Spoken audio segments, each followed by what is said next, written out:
హరి ఓం. చూసారా గుడి వైభవం అంతా మీకు 4-5 దాంట్లో ఉంటాయి, అన్నీ కూడా చూడండి. ఇదిగో ధ్వజస్తంభం, రాత్రి ఇక్కడ దీపం పెడతారు.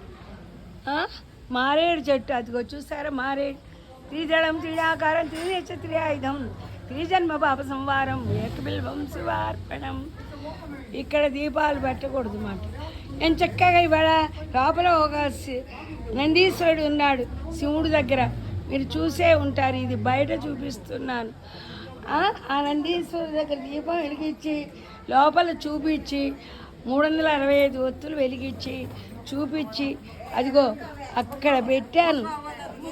అదిగో అక్కడ ఇంకా వెలుగుతూనే ఉంది నా దీపం. ఆరనీకు మా ఈ దీపం కార్తీక దీపం.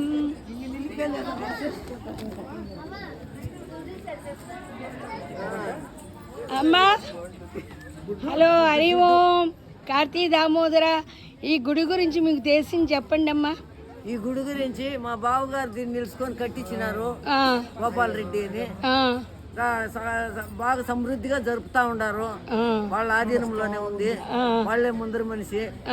మా గ్రామంలో ప్రతి ఒక్కరికి వాళ్ళు పెద్దవాళ్ళు, వాళ్ళే నడుపుతా ఉండారు. నాకు తెలిసింది ఇంత, మా కుటుంబస్తుల పరంగా వాళ్ళే నడుపుతా ఉండారు. నాకు తెలిసింది చెప్పనమ్మా. నేను మా వారు ఉన్నప్పుడు దగ్గర నుంచి ఇక్కడికి వస్తున్నాను.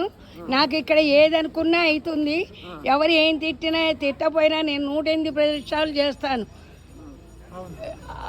ఇప్పుడు కాదమ్మా, ఇప్పుడు ఇది వరకు చేసేదాన్ని. నా పళ్ళన్నీ అయ్యేవి. నేను ఏది అనుకుంటే అది. ఎవరు తడిగా ఉంది పడిపోతారని ఒకళ్ళు, నీట్గా ఉంది తిరగద్దని ఇంకోళ్ళు అలా చెప్పిన, నేను మీలో ఎవరో ఒకళ్ళు ఉంటారు కదా అక్కడ, అమ్మ ఇలా నేను ప్రదక్షిణ చేసుకుంటున్నా, ఇలా దక్షిణ చేయాలనుకుంటున్నాను, నా తోచింది వేస్తాను, చేస్తున్నాను. అప్పుడు ప్రదక్షిణాలు చేసేదాన్ని. ఇప్పుడు 73 ఏళ్ళు వచ్చిన ప్రదక్షిణాలు చేయలేకపోతున్నాను. కానీ ఎంత మహిమ అండి. పొద్దున మీరు నమ్మండి నమ్మకండి, గుళ్ళో అబద్ధం చెప్పను, 8:30-9 నుంచి గుడికి రావాలని ప్రయత్నం. మా అబ్బాయి వాళ్ళు అమెరికాలో ఉంటారన్నమాట. అయితే నేను రావడానికి అన్నీ ఇంట్లో దీపం పెట్టుకోవాలి, ఎన్ని ఉంటాయి అమ్మ, ఎంత పని మనిషి ఉన్నా నాకుండే పని నాకుంటుంది.